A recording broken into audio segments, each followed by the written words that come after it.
അതോടൊപ്പം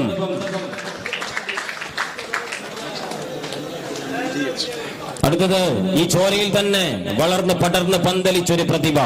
അജ്ജി എന്ന പേരാണെങ്കിലും അസീസ് എന്നാണ് ആ പ്രതിഭയുടെ ഒഫീഷ്യൽ നെയിം. എന്നാൽ നാട്ടുകാർക്കിടയിൽ, ആരാധകർക്കിടയിൽ അജ്ജിയായി വളർന്ന, കബഡിയുടെ അജ്ജിയായി മാറട്ടെ എന്ന് ആശംസിച്ചുകൊണ്ട് ഈ കോർട്ടിലേക്ക് അജ്ജിയെ സ്നേഹത്തോടെ സ്വാഗതം ചെയ്യുന്നു. അത് നൽകുന്നതിന് വേണ്ടി അബ്ദുറഹ്മാൻ DH സ്നേഹത്തോടെ സ്വാഗതം ചെയ്യുകയാണ്. അബ്ദുറഹ്മാൻ DH അത് നൽകുകയാണ്. നിറകയ്യടിയോടുകൂടി തന്നെ ഒരു വീട്ടിൽ ഒരു രക്തത്തിൽ വളർന്ന ആ പ്രതിഭാശാലികൾ തങ്ങളുടെ നാടിന്റെ അഭിമാനമായി മാറുന്ന ഈ നാടിന്റെ കയ്യടി ഇവർക്ക് നൽകണം.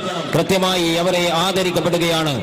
അതോടൊപ്പം ഷാഫി പട്ലയെ ഈ വേദിയിൽ വെച്ച് ആദരിക്കപ്പെടുകയാണ്. കേരള ജൂനിയർ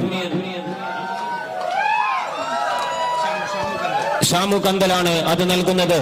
അവരെ സ്നേഹത്തോടെ കേരള ടീം കബഡിയുടെ മാനേജർഷിപ്പ് സ്ഥാനം